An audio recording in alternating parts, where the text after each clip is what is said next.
जी गौरी जी, श्री कृष्ण जन्माष्टमी की बहुत बहुत शुभकामनाएं आप सभी को। जन्माष्टमी पे मेरी यही दुआ है कि इस साल आप सभी लोग बहुत अच्छे नंबरों से डॉक्टर बन जाएं। जी मैं आज भी कह रहा हूँ ऑफलाइन बेटर है। छवि जी डाउट क्लास चालू है, आपको नंबर दिया हुआ है मैंने, जब आपकी चाहे फोन कीजिए, डाउट पूछ लीजिए।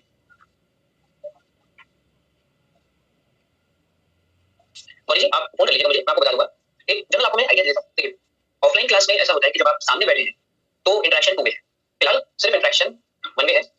डाउट्स पूछने के लिए, मॉड्यूल डिस्कस करने के लिए भी हमें एक्स्ट्रा से चलना पड़ता है। जबकि क्लास जब ऑफलाइन क्लास होती है उस केस में डिस्कशन बहुत अच्छा होता है, एक एक चीज क्रिस्टल क्लियर होती है। और दूसरी सबसे बड़ी बात यह है कि इंटरनेट स्लो होना, लैग करना, वॉइस क्लियर नहीं आना, इस सब तरह का डिस्टर्बेंस एक टीचर के लिए नहीं होता है। वो चीज एक बहुत बड़ी इंपॉर्टेंट होती है। इसलिए देखिए सुधाकर जी, दीदी जी, आपकी सभी की मैंने ये बात फोन पे भी आपको यही बात बता दी कि सर आपने नंबर दे दिया, बाकी टीचर्स नंबर भी नहीं दे रहे हैं, डाउट भी नहीं बता रहे। देखिए रिक्वेस्ट आपको करनी पड़ेगी, हमें डाउट्स क्लियर कराने हैं तो हमें रिक्वेस्ट करनी है, रिक्वेस्ट करते रहिए, सब दे देंगे। तो हमारी मान्यता जी क्लास आपकी लगेगी, क्लास आपकी लगेगी रिलायबल टावर में। और किसी जी छुट्टी हो जाइए, हम छुट्टियों में से वापस लौट रहे हैं फिलहाल, तो इसलिए छुट्टी की बात मत कीजिए। बात सिर्फ और सिर्फ एक चीज की करते हैं, वो है पढ़ाई। और पढ़ाई की बात करते करते यहाँ से बेटा एक सेकंड आप लोग वेट कीजिए, यहाँ से राइटिंग पेन करिए।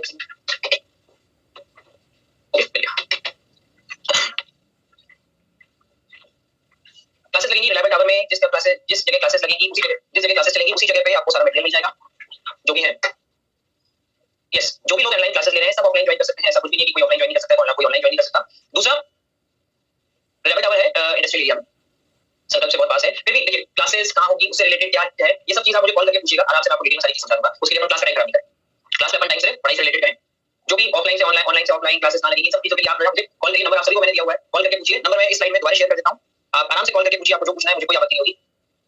देखिए अगर पीपीटी सबको नजर आ रही है तो पीपीटी के टॉप में मैं नंबर मेंशन कर रहा हूँ। केमिस्ट्री से रिलेटेड डाउट्स हैं, क्लास से रिलेटेड डाउट्स हैं, आप बेझिझक फोन करिए, हम डिस्कस करेंगे। उसके लिए अपन क्लास का टाइम नहीं खराब करेंगे, क्लास का टाइम बहुत इंपॉर्टेंट। लास्ट क्लास में हमने बच्चों को जहां तक मुझे अंदाजा है डी ब्लॉगी की बात कर ली थी, नोबल हरी। एक सेकंड, अमन कुमार सिंह जी का बहुत बड़ा मैसेज आ रहा है, सर टेस्ट में मार्क्स कम आ जाते हैं तो माइंड बहुत स्ट्रेस हो जाता है, जिससे जल्दी टेस्ट में मार्क्स कम हो जाता है, पढ़ाई में वीकनेस। क्या करें, देखिए एक ये जो सवाल है ये सभी के लिए कॉमन है, 2 मिनट में इसका जवाब दे देता हूं, फिर हम लोग आगे स्टार्ट करते हैं। टेस्ट में मार्क्स कम आते हैं, बिल्कुल कम आते हैं, पढ़ाई कम करके टेस्ट में मार्क्स नहीं आएंगे। पढ़ाई प्रॉपर कर रहे हैं, डेली का काम डेली कर रहे हैं, मेहनत प्रॉपर कर रहे हैं, तो आपको कहीं भी दिक्कत नहीं आएगी। एग्जाम का स्ट्रेस होगा, सोचिए अगर एलएन के टेस्ट में आपको इतना स्ट्रेस हो रहा है तो जब आप नीट एग्जाम देने बैठेंगे तो स्ट्रेस कितना होगा। और आप डॉक्टर बनने वाले हैं, आप डॉक्टर बनने जा रहे हैं, क्या करते हैं डॉक्टर, और डॉक्टर की तो मैं मानता हूं कोई लाइन होती है। जैसे एक एग्जांपल, जब ऑफलाइन क्लासेस होगी तभी मैं एग्जांपल देता हूं, आज भी मैं आपको एग्जांपल देता हूं। आप लोग जिस फील्ड में जाने वाले हो एग्जांपल है भाई, हम तो आपके फील्ड में बहुत सारे बच्चों के सर सुबह क्लास होती है, कैसे उठती जल्दी नींद खुली थी। मान लीजिए आप फर्स्ट क्लास आज ना धोके और हॉस्पिटल पहुंचे, और पहुंचते ही आप भगवान का नाम लेके फर्स्ट क्लास पूजा करके इबादत करके पहुंचे, और पहुंचते ही आपका ऐसा किसी पेशेंट से हाल हो जो बिल्कुल मर गया, डॉक्टर साहब बस कब भगवान को क्या पता नहीं चला, तो क्या करें आप उसे कहेंगे नहीं भैया वेट करवा, मेरा बहुत अच्छा है, अच्छे पेशेंट होगी, खराब पेशेंट खराब होगी। तो ये सब चीजें स्ट्रेस बिल्कुल होगा, अगर आप डॉक्टर बन गए तो आपकी जिंदगी में स्ट्रेस, कौन सा पेशेंट क्या बीमारी लेके आपके सामने आ जाएगा आपको नहीं। तो स्ट्रेस लेने की आदत डालिए, उससे मुकाबला करिए। पेपर हमेशा याद रखिए, टेस्ट पेपर देते समय आपको सिर्फ और सिर्फ एक चीज का ध्यान रखना है, जो क्वेश्चन आते हैं हमें सबसे पहले वो अटेम्प्ट करने, फिर उसके बाद हम मीडियम लेवल के क्वेश्चन जाएंगे, सबसे हार्ड क्वेश्चन हम लास्ट। दूसरा, किसी भी सब्जेक्ट से कितना ही आपको प्यार हो, भेदभाव नहीं करना। हर सब्जेक्ट पे 1 घंटे का उसका अधिकार है, उसको 1 घंटा मिलना चाहिए। आपने भेदभाव किया, पेपर करके आपका काम खराब हो जाएगा, इसलिए भेदभाव बिल्कुल नहीं करना। डेली की पढ़ाई डेली करनी है। आज जो क्लासेस में पढ़ा दिया गया वो हमें आज ही पढ़ना है, आज जो क्लासेस में पढ़ा दिया गया वो आज ही पढ़ना, और आज का होगा आज ही होना है, कुछ भी हो जाए। इस पैटर्न को फॉलो करते चलेंगे तो कभी दिक्कत नहीं आएगी। शुभम जी और शुभ्रांशु जी टेस्ट कब होंगे, सब आपके पास डिटेल्स आएंगी, मैसेज आएंगे, हर चीज के टेस्ट से पहले आपके पास डिटेल्स आ जाएंगी। आप टेस्ट की चिंता मत करिए, सिर्फ पढ़ाई करिए, कंसिस्टेंटली रेगुलर पढ़ाई करेंगे, आपका सिलेक्शन कोई नहीं होगा। चलिए बिल्कुल जा सकते हैं, ऑफलाइन में हर बच्चा आ सकता है, ऐसा मन में कोई विचार मत रखिए। मैंने क्या कहा, भेदभाव नहीं करना, हमारी फितरत नहीं भेदभाव करना। ऐसा नहीं कि आपने ऑनलाइन किया तो आप ऑफलाइन आ सकते, बिल्कुल कोई भेदभाव नहीं चाहिए। चलिए अब आ जाइए क्वांटम नंबर। क्वांटम नंबर की अगर सीधी सादी भाषा में मैं बात करूं तो quantum number address of electron बताता है, address of a particular electron हमें पता चलता है किससे, क्वांटम नंबर से। अब to obtain complete information about electron in an atom, for identification number जिसे कहा जाता है क्वांटम नंबर, इसको सादी भाषा में हम यही कहें कि हमें किसी इलेक्ट्रॉन का एड्रेस पता चलता है, किसकी मदद से, क्वांटम नंबर्स की मदद से हमें किसी भी पर्टिकुलर इलेक्ट्रॉन का एड्रेस पता चलता है। आपके सामने यहाँ 4 क्वांटम नंबर लिखे हैं, मैं इसको और सादी भाषा में समझाता हूं कि एड्रेस जैसे करंटली इस वक्त मैं आपके सामने क्लास ले रहा हूं, मैं अपना एड्रेस यहां एक्सप्लेन करूंगा, उससे आपको समझ आएगा एड्रेस कैसे। जैसे फिलहाल इस वक्त मैं कहां बैठा हूं, इस वक्त मैं बैठा हूं कोटा में। कोटा में कहां बैठा हूं, कोटा में मैं बैठा हूं जवाहर नगर। कोटा में इस वक्त मैं बैठा हूं जवाहर नगर। जवाहर नगर में कहां, जवाहर नगर में मैं बैठा हूं फिलहाल एलएन समुद्र में, और एलएन समुद्र में कोई मुझे ढूंढने आएगा तो कहां, टिकट नंबर 12 में बैठ के मैं इस वक्त आपसे क्लास ले रहा हूं। तो मैंने अपना एड्रेस क्या बताया, कोई उस एड्रेस पूछे, इसको फोन करके आपका एड्रेस क्या है, तो वही कोटा। कोटा में कहां, झालावाड़ जवाहर नगर में, जवाहर नगर में कहां एलएन समुद्र, और एलएन समुद्र में कहां टिकट नंबर 12 में, सर इस वक्त क्लास ले रहे हैं, ये मेरा पूरा एड्रेस। ऐसे जब इलेक्ट्रॉन से पूरा एड्रेस लेने जाएंगे तो इलेक्ट्रॉन में बताना पड़ेगा शेल या ऑर्बिट, जो कि बताया जाता है प्रिंसिपल क्वांटम नंबर्स। फिर जैसे मैंने कोटा बताया वैसे शेल और ऑर्बिट हो गया इलेक्ट्रॉन के लिए। फिर शेल और ऑर्बिट में अंदर और क्या होगा, जैसे मैंने कहा कोटा में मैं कहां जवाहर नगर में, ऐसे ही शेल के अंदर आएगा सब शेल, जो कि पता चलेगा किसे, ऐसे क्वांटम नंबर से रिप्रेजेंट किया जाएगा किसे, स्मॉल एल से। फिर जवाहर नगर के अंदर कहां एलएन समुद्र में, ऐसे सब शेल के अंदर मैग्नेटिक क्वांटम नंबर से पता चलेगा ऑर्बिटल, जिसमें आपके पास के इसको रिप्रेजेंट किया जाएगा एम से। और समुद्र के अंदर ticket number 12 orbital, each orbital has 2 electrons, each orbital has 2 electrons. अगर आपके पास किसी भी ऑर्बिटल की बात करें तो 2 इलेक्ट्रॉन है, उन 2 इलेक्ट्रॉन को में से किसी एक पर्टिकुलर को बताने के लिए हम स्पिन का इस्तेमाल करते हैं, जो कि रिप्रेजेंट होता है स्मॉल एस से।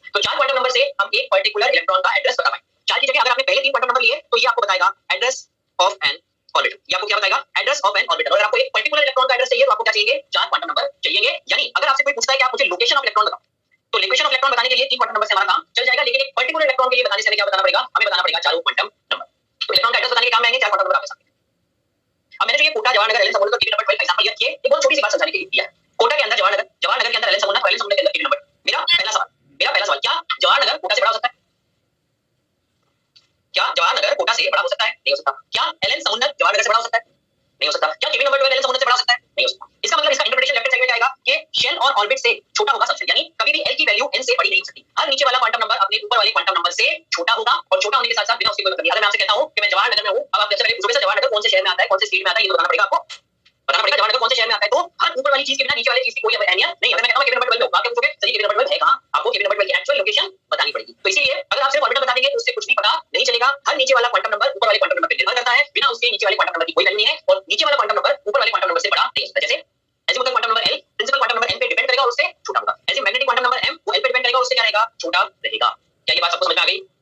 चारों क्वांटम नंबर का फर्क सबको समझ में आ गया? बेसिक स्टार्ट जो है एड्रेस से हम कैसे डिफाइन करेंगे वो चीज सबको क्लियर है।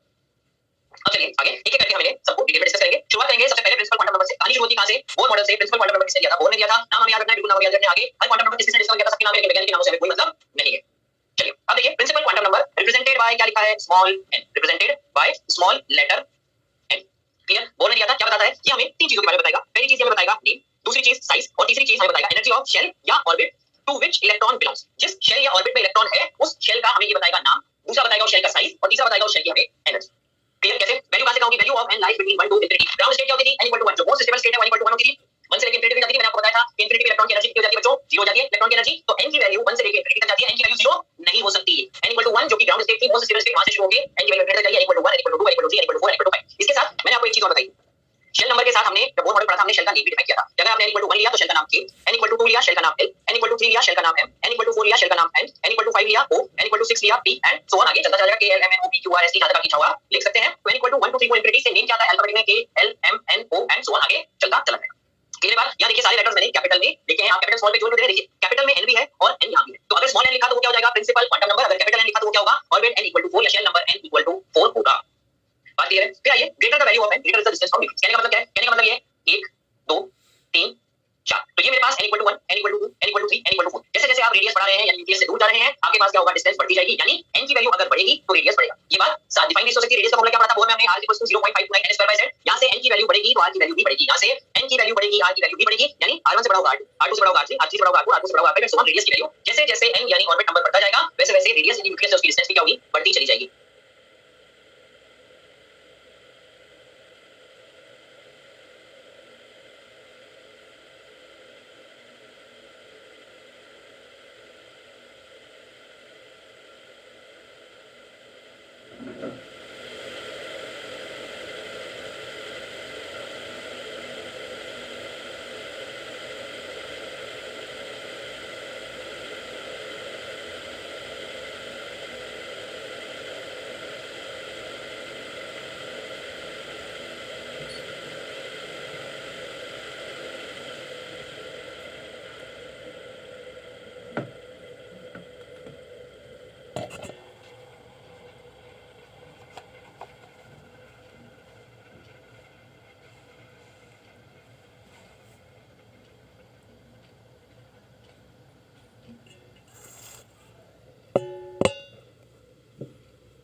स्वामी जी डिस्कवर तो सारा हो चुका है, लेकिन हमारे काम आता है लगभग एक के बाद हमारे काम नहीं आता।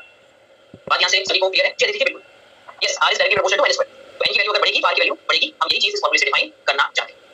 फिर चलें आगे। अब आती है एनर्जी। एनर्जी का फॉर्मूला क्या पढ़ा था? Energy is -13.6 z²/n²। अब देखिए जरा ध्यान से, अगर मैं बात करूं एनर्जी, तो एनर्जी का फॉर्मूला है -13.6 z²/n²। अगर आपने n² की वैल्यू बढ़ाई तो क्या मैं कह सकता हूं इसकी वैल्यू जो है वो घटेगी, लेकिन माइनस साइन होने की वजह से वैल्यू क्या हो जाएगी? एनर्जी की बढ़ेगी। तो n की वैल्यू अगर आपने बढ़ाई, एनर्जी की वैल्यू बढ़ेगी क्योंकि आगे क्या है? एक माइनस का साइन दिया हुआ है। यानी जैसे जैसे आप न्यूक्लियस से दूर जाते जाएंगे एनर्जी बढ़ेगी, और एनर्जी मैक्सिमम कहां होगी? इंफिनिटी पे, जहां पे एनर्जी की वैल्यू कितनी बताई थी आपको मैंने? 0 बताई। मैंने आपको कहा था ना कि इलेक्ट्रॉन पे न्यूक्लियस का जो अट्रैक्शन फोर्स है वो सबसे ज्यादा किस पे होगा? उस पे होगा जो सबसे करीब है। मतलब यहां जो इलेक्ट्रॉन है और यहां जो इलेक्ट्रॉन है, न्यूक्लियस सबसे ज्यादा तेजी से सबसे ज्यादा अट्रैक्शन फोर्स किसको खींचेगा? जो सबसे पास है। और इलेक्ट्रॉन जैसे जैसे दूर जाता जाएगा वैसे वजह से न्यूक्लियस का अट्रैक्शन उस पे क्या होता जाएगा, कम होता जाएगा। न्यूक्लियस का अट्रैक्शन कम होता जाएगा, इलेक्ट्रॉन की एनर्जी बढ़ती जाएगी। न्यूक्लियस का अट्रैक्शन फोर्स सबसे मिनिमम कब होगा, जब इलेक्ट्रॉन को आप किस पे ले जाओगे, इंफिनिटी पे ले जाओगे, जहां उसकी एनर्जी कितनी हो जाएगी बच्चों, 0 के बराबर।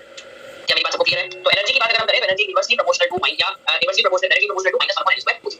बात सबको क्लियर है? जैसे जैसे हम आगे बढ़ेंगे वैसे वैसे एनर्जी बढ़ती जाएगी, मैक्सिमम होगी इंफिनिटी। वेलोसिटी की बात करें, वेलोसिटी के केस में क्या होगा, अगर आपने n की वैल्यू बढ़ाई, वेलोसिटी क्या होगी भैया, घटती जाएगी। देखो velocity is inversely proportional to 1/n है, तो उस केस में ऑर्डर क्या हो जाएगा, उल्टा हो जाएगा। सबसे ज्यादा वेलोसिटी v1 की, फिर उससे कम v2 की, एंड सो ऑन आगे बढ़ते जाएंगे तो वेलोसिटी क्या होगी, घटती चली जाएगी।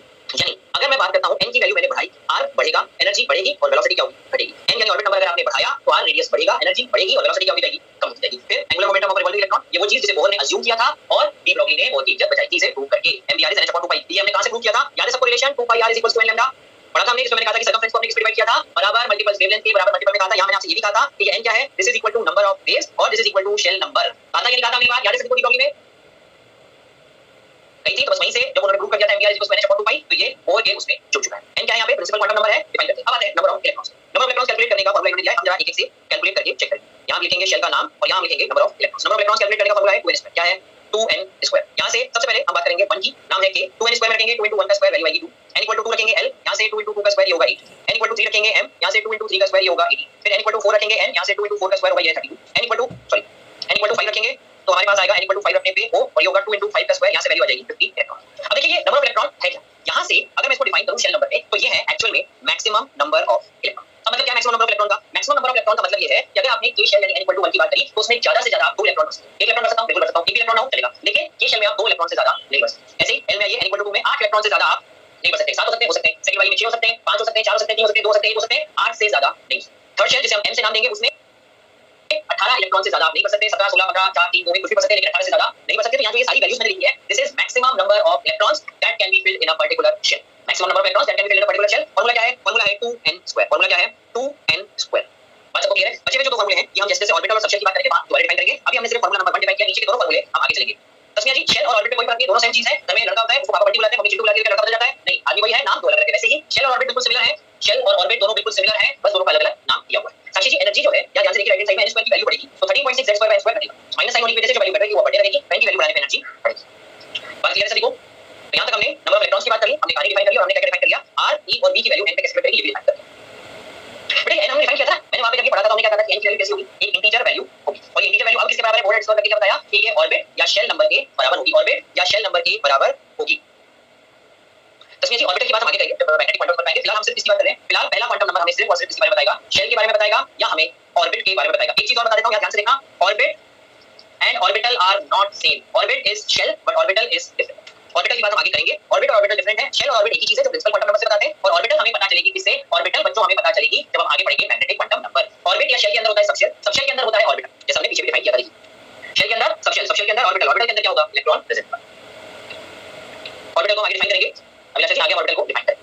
चलिए इसके बाद चलते हैं सेकंड क्वांटम नंबर जो कि है एज़ीमुथल क्वांटम नंबर। चार अलग अलग नाम है, ज्यादातर नाम एज़ीमुथल क्वांटम नंबर ही यूज किया जाता है, जिसे रिप्रेजेंट किया जाता है स्मॉल एल से। जिसे किससे रिप्रेजेंट किया जाता है, स्मॉल एल से। समरफील्ड नाम के वैज्ञानिक ने इसे डिस्कवर किया था, हमारे काम का नहीं, हमको मतलब नहीं है। हमें सबसे पहले मतलब है कि एल की अगर मैं बात करता हूं तो L depends on principal quantum number, principal quantum number. L हमें बताएगा क्या, एल हमें बताएगा क्या क्या, तो आगे ये हमें बताएगा नाम, ये हमें बताएगा शेप, ये हमें बताएगा एनर्जी ऑफ सबशेल। क्या क्या बताएगा, हमें बताएगा नाम, हमें बताएगा शेप और हमें बताएगा एनर्जी ऑफ सबशेल के बारे में हमें ये बताएगा। ठीक है, सबसे पहले इन्होंने शेप लिख दिया, शेप से भी पहले मैं डिफाइन करूंगा value of. Value of L क्या है, 0 to n - 1। Value of L क्या है, 0 to n - 1 हमारे पास वैल्यू आएगी। यहां पे n क्या है, where n is principal quantum number. यानी यहां से एक चीज तो बहुत क्लियरली तय हो चुकी है कि अगर हम स्मॉल एल की बात करते हैं तो स्मॉल एल जो है वो है एज़ीमुथल क्वांटम नंबर, जो कि प्रिंसिपल क्वांटम नंबर पे डिपेंड करेगा। उसकी वैल्यू कहां से कहां तक वेरी करेगी, उसकी वैल्यू 0 to n - 1 वेरी करेगी। कहां से कहां वेरी करेगी, 0 to n - 1 वेरी करेगी। कैसे वेरी करेगी, देखिए गर्म पानी डालूंगा, कैसे वेरी करेगी देखिए। सबसे पहले मान लीजिए हम शुरू करते हैं n = 0 से l की वैल्यू निकालूंगा और उसी के साथ साथ मैं आपको यहां शेप भी बता दूंगा। सबसे पहले n = n की बात करें, यहां अपन n लिखते हैं 0। n अगर हम लिखते हैं तो n = हमारे पास आएगा 1, जिसे क्या कहा जाता है k। इसके लिए l की वैल्यू क्या होगी, 0 to n - 1 का मतलब 0 to 0 रहेगी, यानी उसकी वैल्यू है 0। नाम आएगा s ऑर्बिटल। बेटा एक सेकंड अपन ना, मैं एक सेकंड के लिए मैं रिपीट कर रहा हूं, एक ब्लैंक स्लाइड ऐड करूंगा ताकि समझाने में दिक्कत आएगी। एक ब्लैंक स्लाइड ऐड कर लेता हूं, ज्यादा अच्छे से समझा।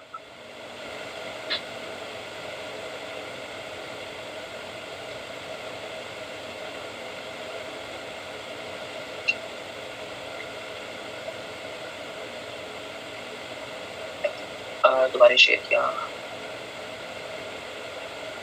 देखिए सभी को पीपीटी नजर आ रही है क्या, पीपीटी सबको नजर आ रही है दोबारा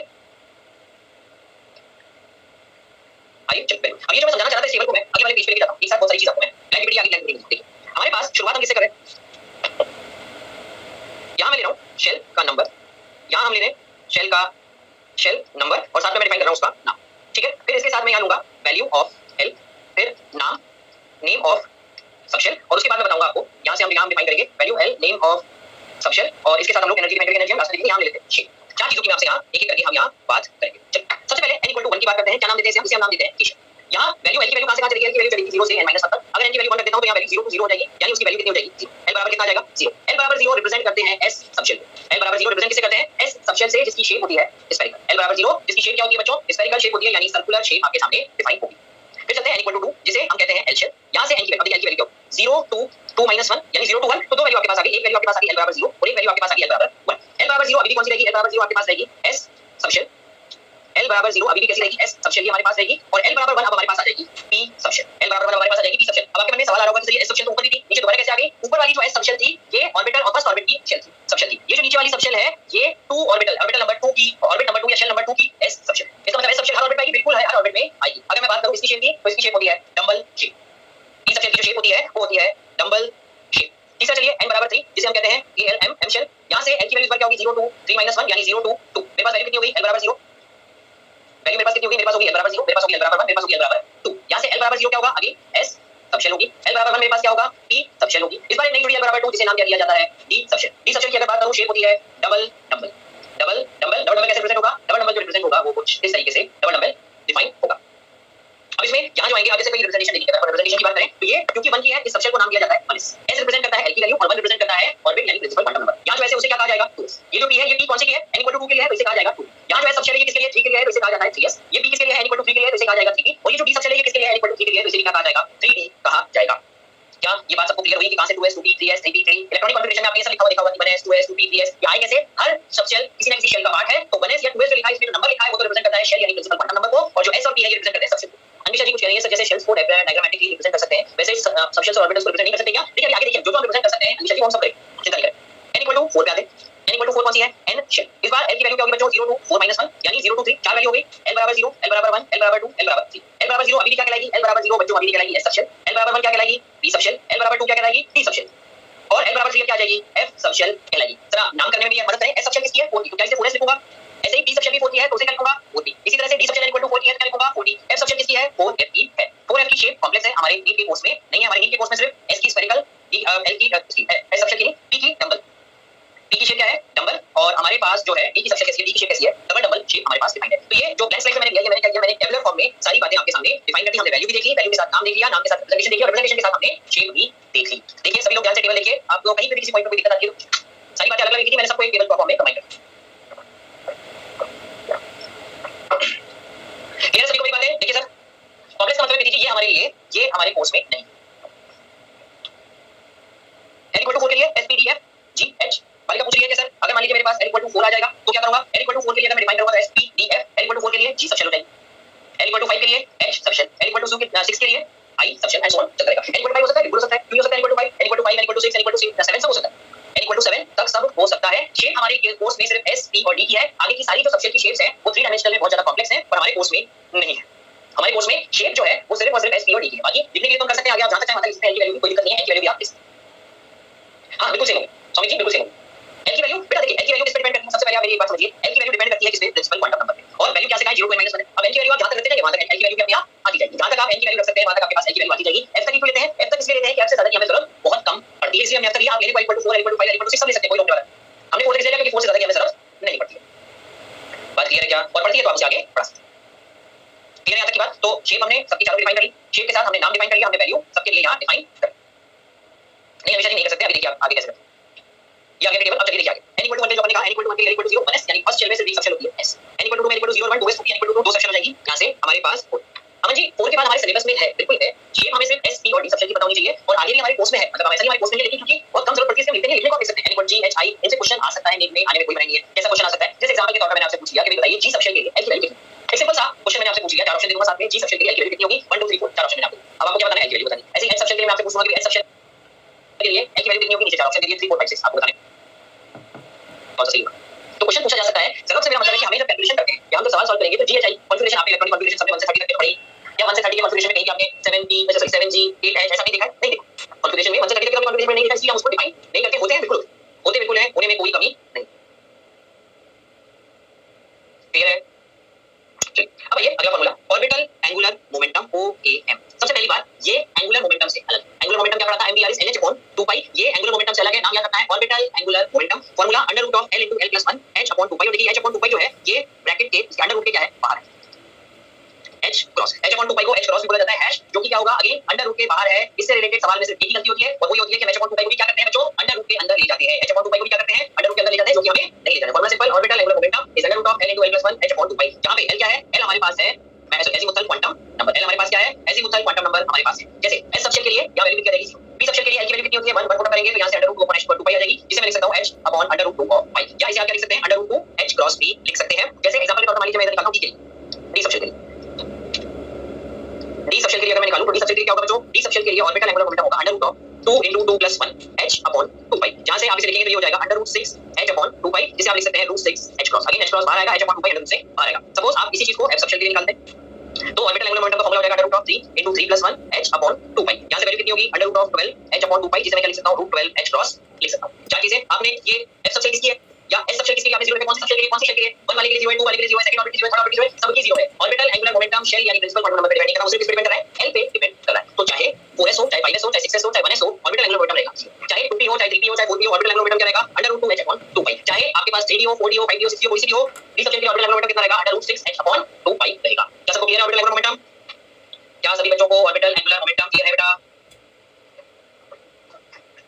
चलिए वेरी गुड, अब चलते हैं आगे। Number of electrons in a particular subshell. Number of electrons in a particular, ध्यान दीजिएगा सबशेल, पीछे जो फॉर्मूला पढ़ा था शेल के लिए पढ़ा था। जी हां, अंडर रूट 6 कांस्टेंट होगा D के लिए 2 into 2 L plus 1। जैसे S सबशेल की बात करूं, L की वैल्यू कितनी है? 0, L की वैल्यू 0 नीचे 2 इलेक्ट्रॉन। D के लिए अगर आप बात करें L की वैल्यू 1 रखेंगे, यहां से कितना आएगा? 6 इलेक्ट्रॉन। D सबशेल की बात करें L equal to 2, value put करेंगे 10 इलेक्ट्रॉन। F सबशेल के लिए L equal to 3, value put करेंगे कितना आ जाएगा? 14 इलेक्ट्रॉन हमारे पास आ जाएंगे। 14 इलेक्ट्रॉन हमारे पास आ जाएंगे। तो number of electrons in subshell निकालने का फॉर्मूला क्या है? Under root of under root 2 into 2 L plus 1 हमारे पास number of electrons in a particular subshell निकालने का फॉर्मूला। आगे निकाल सकते हैं भैया? निकाल सकते हैं ना। F के बाद क्या आता है? G subshell.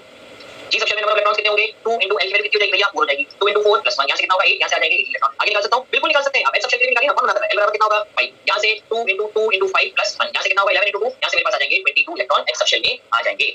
तो इसी तरह से हम आगे निकाल सकते हैं। फॉर्मूला आपके पास डिफाइन हो गया। Number of electrons in a particular subshell के लिए अगर आप डिफाइन करो तो हमारे पास होगा 2 into 2L plus 1। क्लियर है बात सभी को? देख लीजिए यहां तक की बात सभी को क्लियर है क्या?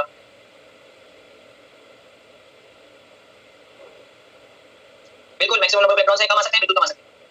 इससे कम इलेक्ट्रॉन आ सकते हैं, बिल्कुल आ सकते हैं, लेकिन इससे ज्यादा इलेक्ट्रॉन किसी भी सबशेल में नहीं आ सकते।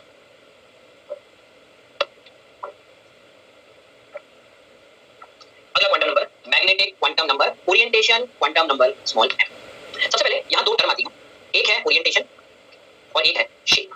दोनों में आपको फर्क पता होना चाहिए, ओरिएंटेशन और शेप में क्या फर्क है। जैसे एग्जांपल के तौर पे ये पेन, इस पेन की सिलेंड्रिकल शेप आप सभी को नजर आ रही है, तो शेप तो मैंने क्या कहा? सिलेंड्रिकल। अब आती है ओरिएंटेशन। ओरिएंटेशन का मतलब होता है 3 डायमेंशनल स्पेस में इसके कोऑर्डिनेट्स।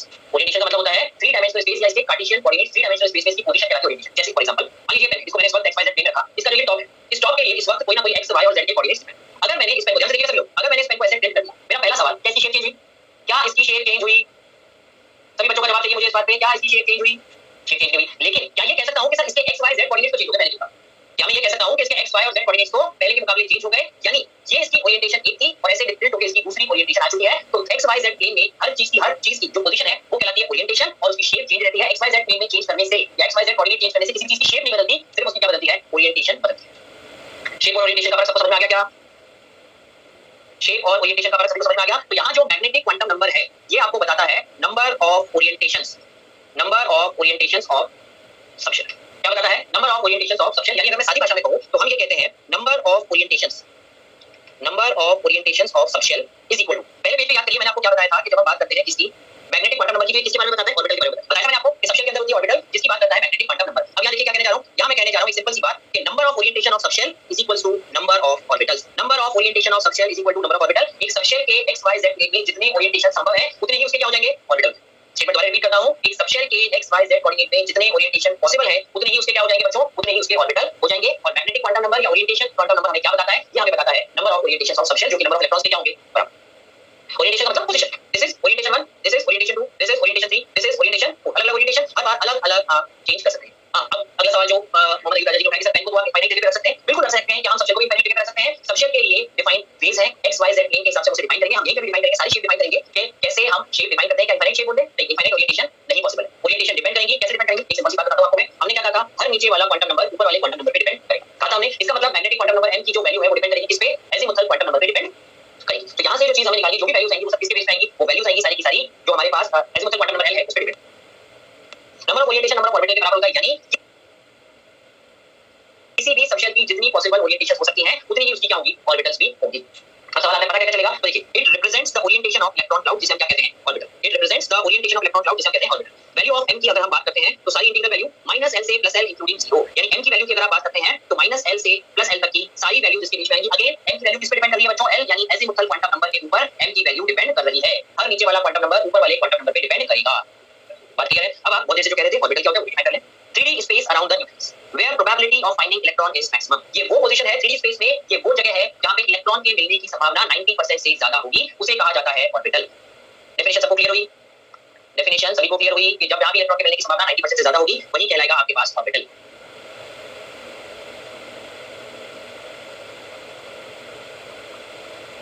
हां, एक बार और समझिए, हमने जैसे एग्जांपल देखो, मेरे पास ये मैंने शेप बनाई थी किसकी, पी सेक्शन। ये मैंने शेप बनाई थी पी सेक्शन की, मतलब इलेक्ट्रॉन इसके अंदर ही प्रेजेंट है, इलेक्ट्रॉन इसके अंदर प्रेजेंट है। अब जो ऑर्बिटल है वो क्या है, ऑर्बिटल वो स्पेस है, 3 डायमेंशनल स्पेस के अंदर वो जगह है जहां पे आपको डिफाइन करने के, जहां डिफाइन करना चाहते हैं जहां इलेक्ट्रॉन के मिलने की संभावना 90% से ज्यादा है स्पेस में, उस जगह को कहा जाता है ऑर्बिटल। रिप्रेजेंट कैसे करेंगे, ऑर्बिटल 3 क्वांटम नंबर से रिप्रेजेंट की जाती है। मैंने आपको फर्स्ट पेज में बताया था कि ऑर्बिटल रिप्रेजेंट करने के लिए कितने क्वांटम नंबर चाहिए, देखिए n a b c n l m आपको चाहिए। एड्रेस ऑफ ऑर्बिटल बताने के लिए आपको 3 क्वांटम नंबर चाहिए। तो यहां से जो हम डिफाइन कर रहे थे वो है ऑर्बिटल को रिप्रेजेंट कैसे किया जाता है। ये जो आपके पास सिंबल दिख रहा है ये है psi साइन। psi साइन हमने क्वांटम मैकेनिकल मॉडल है, ऑर्बिटल और ऑर्बिट सेम नहीं है। शिवम द्विवेदी जी, ऑर्बिटल और ऑर्बिट सेम नहीं है। ऑर्बिटल क्या है, ये आपके सामने है, और ऑर्बिट हमने पढ़ी थी शुरुआत में, शेल नंबर को ऑर्बिट कहते हैं। तो दोनों एंटायरली डिफरेंट थिंग्स हैं। ऑर्बिट के अंदर सबशेल, सबशेल के अंदर हमारे पास ऑर्बिटल होगी। psi एक वेरिएबल है, psi एक वेरिएबल है। क्वांटम मैकेनिकल मॉडल में एक वैज्ञानिक आए थे, क्या नाम था वैज्ञानिक का, श्रोडिंगर। श्रोडिंगर की टाइम डिपेंडेंट और टाइम इंडिपेंडेंट वेव इक्वेशन थी। उस वेव इक्वेशन के वेरिएबल, उस वेव इक्वेशन का वेरिएबल था साइन। जैसे क्वाड्रेटिक इक्वेशन के लिए वेरिएबल होता है x, ऐसे ही श्रोडिंगर की टाइम डिपेंडेंट और टाइम इंडिपेंडेंट बहुत ही भयानक किस्म के नाम है, इस पे इस इक्वेशन का वेरिएबल है हमारे पास साइन। और इस इक्वेशन के जब सॉल्यूशन करेंगे, जैसे क्वाड्रेटिक इक्वेशन का सॉल्यूशन करने में दो फैक्टर मिलते हैं, क्वाड्रेटिक इक्वेशन के सॉल्यूशन में दो फैक्टर मिलते हैं, ऐसे ही अगर आप श्रोडिंगर की वेव इक्वेशन को सॉल्व करेंगे तो आपको 3 वेरिएबल मिलेंगे, 3 सॉल्यूशन मिलेंगे, n, l और m। n क्या है, n is principal quantum number, l क्या है, l is azimuthal quantum number, और m क्या है, m इज बच्चों मैग्नेटिक क्वांटम नंबर। लिखा जाता है psi n l m, लिखा क्या जाता है psi n l m। आगे एक एग्जांपल है ना बेटा, ये मैं आगे बताऊंगा आपको कि इसमें ये z स्क्वायर z स्क्वायर कहां से आ गया, ये भी डिफाइन किया, ये मैं आगे बताऊंगा। तो एग्जांपल्स को हम आगे लेंगे, जब हम एग्जांपल्स की बात करेंगे। पहले पढ़ लें आगे की वैल्यूज कैसे। अब देखिए वैल्यूज की बात करें, एक एक s कौन सा s, ये s हमारे पास क्या है, s सबशेल। s सबशेल के लिए l बराबर 0 है, m की वैल्यू कहां से फॉर्मूला क्या था, -l से +l, यानी -0 से क्या होगा, +0, तो m बराबर हो गया 0। ये आपके पास कहलाएगी s ऑर्बिटल, 0 s ऑर्बिटल। अब एक यहां कहने का मतलब क्या है, m की एक value, one value of m, that means one orientation, that means one orbital. एक वैल्यू है m की, मतलब एक ओरिएंटेशन, एक ओरिएंटेशन का मतलब एक ऑर्बिटल। अब आप मुझे एक बात बताइए, एक चीज समझिए, एक ओरिएंटेशन कैसे है, ऐसा है, ये आपके पास स्फीयर है, मेरे दोनों हाथों के बीच में मेरे पास मान लीजिए स्फीयर है। अब इस स्फीयर को आप कहीं पे भी रख दीजिए, किसी भी जगह पे आप 3D स्पेस पे रख दीजिए, रहेगा तो स्फीयर ही। उल्टा सुल्टा कैसे भी घुमा लीजिए, एक स्फीयर को आप कैसे भी रख लीजिए 3 डायमेंशनल स्पेस में, भैया रहेगा तो वो स्फीयर हर जगह पे रहेगा, तो वो स्फीयर हर जगह पे या चेंज हो जाएगा, बोलो रहेगा। और अगर एक जैसा ही रहेगा मतलब एक ही ऑर्बिटल पॉसिबल है, यानी एक ही ओरिएंटेशन हमारे पास पॉसिबल है। एक ही ओरिएंटेशन क्या है बच्चों हमारे पास पॉसिबल है। चलते हैं p सबशेल की तरफ।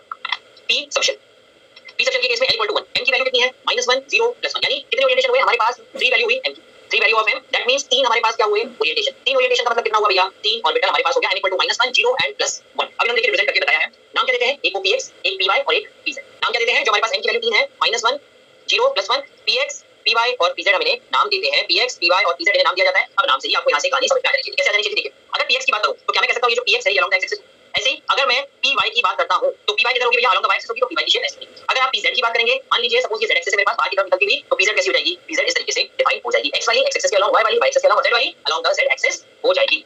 ठीक है बात। अब आते हैं वैल्यूज पे। px और py के बीच में -1 और +1 आपस में इंटरचेंज हो सकते हैं, लेकिन pz के लिए 0 वैल्यू क्या है, फिक्स है। px और py की -1 +1 में से कोई भी वैल्यू ली जा सकती है, लेकिन अगर वैल्यू n की वैल्यू 0 है तो ये फिक्स है कि वो pz ऑर्बिटल कहलाएगा। ये फिक्स है वो क्या कहलाएगा, pz ऑर्बिटल कहलाएगा। रिपीट कर देता हूं, px ऑर्बिटल और py ऑर्बिटल के बीच में -1 और +1 वैल्यू इंटरचेंज हो सकती है, लेकिन pz के लिए 0 वैल्यू कैसी रहेगी बच्चों, सेम। मेरी बात क्या सभी को क्लियरली समझ में आ रही है, मेरी बात क्या सभी को क्लियरली समझ में आ रही है यहां तक। तो मैं डी सबशेल पे चलूं, अंशु जी रीजन किसका चाहिए आपको, डी सबशेल पे हमने नाम ऐसा है, नंबर जो है वो वैल्यू, नंबर जो है जो भी m की वैल्यू है -1, 0, +1, ये तो नंबर को रिप्रेजेंट करना है, और नंबर को हमने एक अल्फाबेटिकल नाम दे दिया px py। हर नंबर को एक अल्फाबेटिकल नाम दिया गया, ठीक -1 के लिए px ऑर्बिटल, क्या मैं px के लिए +1 ले सकता हूं, बिल्कुल ले सकता हूं। py ऑर्बिटल के लिए +1 दिया, क्या मैं py के लिए -1 ले सकता हूं, बिल्कुल ले सकता हूं। लेकिन pz ऑर्बिटल की अगर आप बात करेंगे तो उसके लिए वैल्यू 0 हो जाएगी। pz ऑर्बिटल की अगर आप बात करेंगे तो उसकी वैल्यू क्या हो जाएगी, 0। अब सवाल ये कि ये नाम के साथ नंबर क्यों दिया हुआ है, वैज्ञानिकों ने दिया भैया m की वैल्यू के साथ उन्होंने एक-एक उस ऑर्बिटल को नाम भी दे दिया, px orbital, py orbital and pz orbital, px orbital, py orbital, pz orbital. सभी लोग ध्यान से देखें, सभी लोग ध्यान से देखें, कहीं पे कोई दिक्कत है,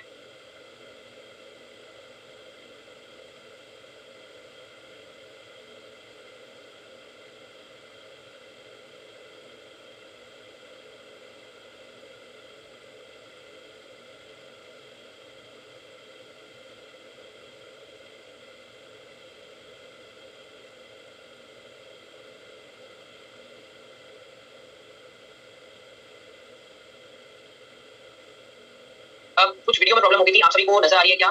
वीडियो दिख रहा है सभी को? अब देखिए मैं दोबारा रिपीट कर देता हूं। पी वाली बात जो हमने कही थी, हमने वैल्यू डिफाइन करी n = -1 0 और +1। हमने वैल्यू डिफाइन करी n = -1 0 +1। -1 और +1 जो px और py के लिए लिखा है, आपस में वैल्यू इंटरचेंज की जा सकती है और pz की वैल्यू कितनी होगी? 0। pz की वैल्यू कितनी हो जाएगी बच्चों? 0 हो जाएगी। p सबशेल के लिए तीन ओरिएंटेशन है, तीन ओरिएंटेशन n = -1 0 एंड +1 और तीन ओरिएंटेशन के कॉरेस्पॉन्डिंग तीन ऑर्बिटल है, px orbital, py orbital, pz orbital. यहां तक की बात क्लियर है? इसी को हम लेके चलते हैं d सबशेल। जब आप बात करेंगे जो d सबशेल की, d सबशेल के लिए l = 2 क्या है? l = 2 है। अब n की वैल्यू क्या होगी? -2 से +2 तक की सारी वैल्यू आएंगी, तो -2 -1 0 +1 +2। कितने ओरिएंटेशन हुए? 5 ओरिएंटेशन d के लिए पॉसिबल है, यानी कितनी ऑर्बिटल्स हो गई? 5 ऑर्बिटल्स हो गई। 5 वैल्यूज ऑफ m, कितनी values of m I? 5 values of m है, जिसका मतलब 5 ओरिएंटेशन है और इसका मतलब 5 ऑर्बिटल होंगे। जी हां, 0 हमेशा z के लिए होगा। देखिए यहां भी जो m की वैल्यू 0 है वो dz² के लिए है और फिक्स है। नाम दे दिया स्वामी जी उन्होंने, फिक्स कर दी वैल्यू। वैज्ञानिक लोग कुछ भी कर सकते हैं, आप अच्छी तरह से जानते हैं। ये उन्होंने नाम दिया है इनकी शेप के अकॉर्डिंग। अभी शेप हम आगे देखेंगे, फिलहाल मैं सिर्फ नाम दे रहा हूं। शेप हम नेक्स्ट स्लाइड पे शेप पे है। हमारे पास -2 देखिए, यहां ध्यान से देखिए, समझ में बात सभी लोगों को ध्यान से देखनी है। dxy dyz नाम क्या लिखे मैं इधर तो आप नीचे से लिखते जाता हूं। dxy dyz dz² dxz dxz और dx² - y²। 5 ऑर्बिटल है, नाम दिए हुए हैं। 5 ऑर्बिटल क्या वैल्यूज है? -2 और +2 आपस में इंटरचेंज हो सकती है, यानी dxy और dx² - y² की वैल्यू आपस में चेंज हो सकती है -2 और +2 के बीच। ऐसे ही dyz और dxz -1 और +1 के बीच में खेल सकते हैं और dz² के लिए 0 वैल्यू क्या है? फिक्स। dz² के लिए 0 वैल्यू क्या है? फिक्स है। m की 5 वैल्यू -2 -1 0 +1 +2 जो इंटरचेंज हो सकती है वो कौन सी है? dxy और dx² - y² -2 और +2 में चेंज कर सकते हैं। फिर dyz और dxz -1 और +1 में खेल सकते हैं और dz² को खेलने के लिए कुछ भी अलाउड नहीं है, उसकी वैल्यू हमने 0 फिक्स रखी है। देखिए बात सभी को क्लियर है क्या? सभी बच्चों को बात क्लियर है? वैल्यूज और नाम की बात हमने करी, क्योंकि f के बाद हमारे लिए कॉम्प्लेक्स शेप हो जाती है, इसमें कॉम्प्लेक्स शेप डिफाइन करेंगे। लेकिन n = 3 के लिए m की कितनी पॉसिबिलिटी है? देखिए 1 2 3 4 5 6 -3 से +3 टोटल 7 वैल्यूज हैं, 7 वैल्यूज ऑफ m, जिसका मतलब क्या हुआ? जिसका मतलब हुआ 7 ओरिएंटेशंस संभव है। 7 ओरिएंटेशंस का मतलब हुआ 7 ऑर्बिटल्स। एक बार और रिपीट कर दूं, d वाले में जो नाम है वैज्ञानिकों ने नाम रखे हैं, आप मुझे मजबूरी है, मैंने ये नाम नहीं रखे। ये dxy dyz dz² dxz dx² - y² ये पुराने वैज्ञानिक लोग नाम रखे गए। ये सब हमारे पूर्वजों का किया जा रहा है, इसमें मेरा कोई दोष नहीं है, जो उन्होंने किया वो बड़ा बात ये है। तो नाम उन्होंने दिए, वैल्यू उन्होंने फिक्स करी। फिक्स करने का कोई कारण बताया नहीं, बताया इच्छा थी वो फिक्स करके चले गए। क्लियर बात सभी को? अब देखिए शेप की बात करते हैं। शेप की बात करते हैं। s के लिए तो मैंने आपको कहा था कि s को अगर आप s ऑर्बिटल की बात करेंगे, ये स्फीयर है, इसके को कहीं भी घुमा लीजिए पूरे 3 डायमेंशनल स्पेस में रहेगा, ये स्फीयर रहेगा, ये स्फीयर इसलिए उसके केस में कोई डायरेक्शन डिफाइन नहीं होता। अब आइए px के लिए, देखिए जरा ध्यान से, px ऑर्बिटल किसके अलोंग है? p और x के अलोंग है। p ऑर्बिटल किसके अलोंग है? x के अलोंग, x एक्सिस के अलोंग दी हुई है, इसलिए नाम क्या है? px दिया हुआ है। ये yz plane x plane x plane है, पहले स्पेस बता दूं, पहले डायग्राम बता दूं फिर बता। ऐसे ही py देखिए y एक्सिस के अलोंग है, ऐसे ही pz देखिए z एक्सिस के अलोंग है। यहां सबसे पहले मैं डिफाइन करूंगा px जो है that is along x axis, py जो है that is along y axis and pz that is along z axis. अब जरा एक चीज ध्यान से देखिए, जब आप px की बात कर रहे हैं, मेरा सवाल एक ही है, जब आप कह रहे हैं कि ये ऑर्बिटल जो है इसके अंदर इलेक्ट्रॉन है px के अंदर, तो क्या मैं कह सकता हूं y और z प्लेन पे px के अंदर y और z प्लेन पे कोई ऑर्बिटल, y और z पे कोई ऑर्बिटल, कोई इलेक्ट्रॉन नहीं px? क्या मैं ऐसा कह सकता हूं? डायग्राम देखिए, देखिए सभी को ये बात समझ में आ गई क्या? हम क्या कह रहे हैं कि px के डायग्राम में x एक्सिस को आपके पास इलेक्ट्रॉन मौजूद है डंबल शेप के अंदर, लेकिन क्या y और z के क्रॉस पे कोई इलेक्ट्रॉन मौजूद है? जवाब है y और z के क्रॉस कोई इलेक्ट्रॉन मौजूद नहीं है। तो ये जो उसने yz प्लेन का लिखा है, ये क्या डिफाइन किया है? Where electron is not present, जिसे डिफाइन करते हैं नोडल प्लेन। क्या डिफाइन करते हैं? Nodal plane. नोडल प्लेन क्या होता है? It is the plane where probability, it is the plane where probability of finding an electron is 0. It is the plane where probability of finding an electron is 0. बात clear है? तो ये yz plane कौन सा है? This is also called as nodal plane, यानी यहाँ पे इलेक्ट्रॉन प्रेजेंट नहीं है। हमें कैसे पता चलेगा? हमें आगे पता चलेगा इस नोडल प्लेन को बताने के लिए कितने नोडल प्लेन है, इसके लिए हम आगे फार्मूला पढ़ेंगे। यहाँ x z प्लेन क्या है? देखो जरा py में क्या x और z के अक्रॉस है क्या इलेक्ट्रॉन? यहाँ ऐसे ही बना कर रहे हैं, चेक करो जरा डायग्राम से, क्या x और z के अक्रॉस हमारे पास इलेक्ट्रॉन्स हैं या नहीं है? x और z के अक्रॉस हमारे पास इलेक्ट्रॉन्स प्रेजेंट नहीं है, इसलिए x z क्या होगा? Nodal plane. ऐसे ही pz में x और y के अक्रॉस हमारे पास इलेक्ट्रॉन्स नहीं है, इसीलिए हम उसे क्या कहेंगे? नोडल प्लेन कहेंगे। क्या कहेंगे बच्चों? नोडल प्लेन कहेंगे। तो p सेक्शन के अंदर तीन orbital px py pz, px कहां होगी? अलोंग x एक्सिस, py कहां होगी? अलोंग y एक्सिस और pz कहां होगी बच्चों? Along z axis. जिसके अक्रॉस इलेक्ट्रॉन है, बाकी दो के अक्रॉस इलेक्ट्रॉन प्रेजेंट नहीं है। बात सभी को क्लियर है? देखिए अच्छी तरह से, सभी बच्चों को क्लियर है? चलिए फिर चलें। अच्छा होमवर्क दिया था लास्ट क्लास में मॉड्यूल से, आज डी से हम लोग स्टार्ट करेंगे नेक्स्ट क्लास में। आज हम लोग आपका जो होमवर्क है उसको डिफाइन कर लेते हैं, डिस्कस कर लेते हैं। हमारे पास अभी 10 मिनट है, 7-8 मिनट बचने, तो हम डिस्कस कर लेते हैं, फिर उसके बाद आगे नेक्स्ट क्लास में आगे।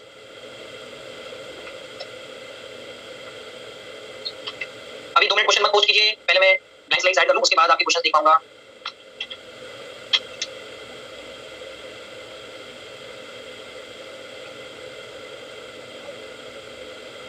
हाँ, जिन लोगों को कोई डाउट नहीं है टाटा बाय बाय कर सकते हैं, हम आप जा सकते हैं, नेक्स्ट क्लास में मुलाकात। हाँ चलिए, अब क्वेश्चन नंबर 77 आ रहा है। सबसे पहले क्वेश्चन नंबर, देखिए लास्ट क्लास में भी मैंने क्वेश्चन नंबर 77 बताया था, एक बार मैं और डिफाइन कर देता हूं। हाइड्रोजन एटम के लिए 1 से 2 में इलेक्ट्रॉन को ले जाने के लिए जो एनर्जी की रिक्वायरमेंट है दैट इज 10.2 इलेक्ट्रॉन वोल्ट। अगर आपने 10.2 इलेक्ट्रॉन वोल्ट से एनर्जी कम दी तो इलेक्ट्रॉन 1 से 2 में नहीं जाएगा। एनर्जी अगर 10.2 इलेक्ट्रॉन वोल्ट से कम है तो इलेक्ट्रॉन कहीं नहीं जाएगा, और अगर इलेक्ट्रॉन किसी हायर ऑर्बिट में नहीं गया तो नंबर ऑफ स्पेक्ट्रल लाइंस हो जाएगी 0। नंबर ऑफ स्पेक्ट्रल लाइंस हो जाएगी 0। क्वेश्चन नंबर 81 की बात की जा रही है हमसे। क्वेश्चन नंबर 81 में क्या है, de Broglie wavelength 4 from circumference. ठीक है, 2 पाई r बराबर n लैम्डा हमने पढ़ा हुआ है। इसमें क्या दिक्कत है, सर्कमफ्रेंस रहा, इनकी वैल्यू 4 into 416 एक्स्ट्रा आ गया। ये कैसा सवाल पूछा था मोहम्मद यूसुफ आपने। फिर आइए question number 85, maximum magnetic quantum number. बहुत ही किस्मत वाले, हमने आज ही पढ़ा मैक्सिमम मैग्नेटिक क्वांटम नंबर। मेरे सभी बच्चों से रिक्वेस्ट है, क्योंकि हमने आज मैग्नेटिक क्वांटम नंबर आज ही पढ़ा है। 85 आप एक बार सभी लोग दोबारा अटेम्प्ट कीजिए, नेक्स्ट क्लास में पूछिएगा आपको डाउट आता है तो। आज हमने मैग्नेटिक क्वांटम नंबर लिया, दोबारा पढ़िए, सभी लोगों से रिक्वेस्ट है, डाउट आता है दोबारा। क्वेश्चन नंबर 74 की बात की जा रही है, a certain transition from excited state मान लेते हैं n से हमारे हैं बनने इन वन और more step 3 lines in UV, 3 lines in UV region, यानी n1 -1 की वैल्यू कितनी है 3, n1 की वैल्यू है 4, तो यहां से मेरे पास हमारे किससे 4 से 1 पूछ रहा है। इंफ्रारेड, इंफ्रारेड के लिए एक लाइन होगी 4 से 3, पार्शियल रीजन की एक लाइन किसमें होगी, इंफ्रारेड रीजन में होगी, बाकी सारी लाइंस किसकी है, लाइमन और पामर की। 74, चलिए 74 पर अलीना जी क्वेश्चन नंबर 31 नहीं, हम पहले डिस्कस कर चुके हैं, आगे के क्वेश्चन डिस्कस करेंगे हम लोग अभी। 31 आप उससे कॉल करके पूछ लीजिएगा। क्वेश्चन नंबर 87 कह रहे हैं कैलकुलेट अनसर्टेनिटी इन पोजीशन। देखिए ये तो हमने क्लास में आपको याद है कि डेल्टा v निकालना बताया था, 0.011 डिवाइडेड बाय 100 इनटू वेलोसिटी कितनी है 3 into 10 की पावर 4। यहां से डेल्टा v निकालिए और उसके बाद से पूछा क्या है, तो delta x dot delta v is equal to h upon m into 4 pi. Value put करके सॉल्व कर लीजिए। क्वेश्चन नंबर 87 में मोहम्मद यूसुफ जी लोगों ने बहुत सारे मैसेजेस भेज दिए हैं, 85 दोबारा अटेम्प्ट करना है, आएंगे बिल्कुल वीडियो आएंगे अमन जी। 74 हम डिस्कस कर चुके हैं। क्वेश्चन नंबर 70, क्वेश्चन नंबर 70 देखिए बड़ा सिंपल है, आपको सिर्फ क्या करना था, हमने क्लास में डिस्कस किया था। सबसे पहले वेवलेंथ सेम है, इसका मतलब 1 upon lambda 1 is equal to 1 upon lambda. Helium के लिए पूछ रहा है तो r into हीलियम के लिए 2, 1 upon n1 square minus 1 upon n2 square is equal to first line of Lyman series r into hydrogen के लिए 1, first line of Lyman series मतलब 1 upon n square minus 2, r से r cancel, यहां से आपको solve करके n1 और n2 की वैल्यू। अब देखिए यहां से जब आप सॉल्व करेंगे तो 1 upon n1 square minus 1 upon 2 square 1 upon 4, यहां से सॉरी 3 अपॉन 4 आपके पास वैल्यू आ जाएगी। अब आपको क्या करना है, यहां जो ऑप्शन दिए हुए हैं ना उस ऑप्शंस में n1 और n2 की वैल्यू पुट करके चेक कर लीजिए, जिससे मैच होता है वही आपका आंसर हो जाएगा। 81 हो चुका है, 85 अटेम्प्ट करना है, 87 हो चुका है। ऑफलाइन के बाद वीडियो आएंगे बिल्कुल आएंगे। 74 हम लोग कर चुके हैं, बिल्कुल लीजिए आप जा सकते हैं। 70 74 हो गए, 71 6 कर गए total number of spectral lines. इसमें क्या दिक्कत है 71 में राजवीर जी, फॉर्मूला लगाइए n2 - n1।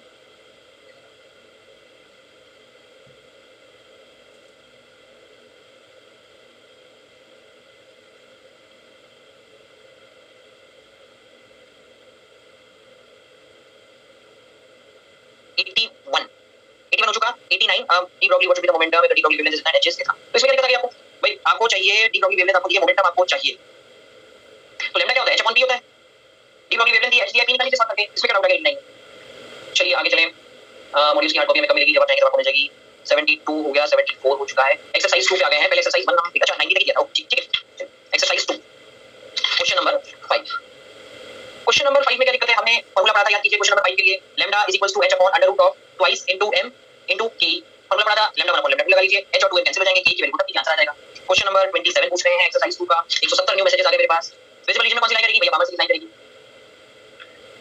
85 88 87 एक्सरसाइज, उसमें एक्सरसाइज बेटा उसी में दी हुई है। 70 74 हो गया, 85 हो गया, 82 हो गया, 75 85 85 हो गया क्या इसमें। क्वेश्चन नंबर 85 तो हम कल दोबारा डिस्कस करेंगे, आज सभी लोग उसको दोबारा अटेम्प्ट करेंगे। 72 हो गया, 74 हो गया, 87 87 हो गया, 74 हो गया, 78 कहां गया, 78 78 तो सॉल्व करना है फ्रीक्वेंसी का फॉर्मूला लगा के। Exercise 2 question number 12, exercise 2 question number 12 ये हम लोग डिस्कस कर लेते हैं आज। Exercise 2 question number 12 last question जो मैं डिस्कस करने जा रहा हूं। बाकी के लगभग नीचे जो क्वेश्चंस आ रहे हैं, जो 240 मैसेज मेरे पास आ चुके हैं, लगभग रिपीटेड क्वेश्चंस हैं। क्वेश्चन नंबर 12 एक्सरसाइज 2 का जो मैं फाइनली डिस्कस करने जा रहा हूं। सबसे पहला पॉइंट में देखिए, इलेक्ट्रॉन n = 1 में है और इलेक्ट्रॉन n = 6। मेरा पहला सवाल आपसे ये है, यहां से इधर से इधर जाऊंगा, एनर्जी को क्या पड़ी। अब न्यूक्लियस अट्रैक्शन फोर्स n = 1 पे ज्यादा है और n = 6 पे कम है, तो लूजली बाउंड कौन सा है, लूजली बाउंड न्यूक्लियस से है हमारे पास 6 वाला, और उसकी एनर्जी क्या है, ज्यादा है। तो यहां से जो फर्स्ट ऑप्शन है वही गलत है, आगे के सारे ऑप्शन करके देखिए। सेकंड ऑप्शन में नेगेटिव साइन से आता है कि अगर आप इलेक्ट्रॉन को इनफिनिटी से इलेक्ट्रॉन की तरफ लेके आते हैं तो उसकी एनर्जी क्या हो जाती है, कम होती है। जैसे जैसे n की वैल्यू बढ़ेगी r की वैल्यू बढ़ेगी, ये भी करेक्ट है। और इक्वेशन के चेंज इन एनर्जी यूज कर सकते हैं। चेंज इन एनर्जी का फॉर्मूला हमारा पड़ा हुआ है 13.6z² 1/n1² - 1/n2²। ठीक है। अब और जो मैंने क्वेश्चंस क्लास में कॉमन सबके बता दिए वो हो गए। उसके अलावा अगर किसी को और भी कोई डाउट बच जाता है, जैसे मेरा क्वेश्चन था जो नहीं हुआ, तो आप मुझसे कॉल करके पूछ लीजिए। सुधाकर जी आपका 67 नंबर क्वेश्चन आप मुझसे कॉल करके पूछ लीजिए। डी ऑर्बिटल की शेप से स्टार्ट करेंगे हम लोग नेक्स्ट क्लास में, यानी कल। थैंक यू सो मच बेटा, मुलाकात होगी कल। कोई डाउट बचे हुए हैं किसी के, आपने सॉल्व किए हैं, प्लीज कॉल करके पूछ लीजिए, शर्माने की कोई जरूरत नहीं है।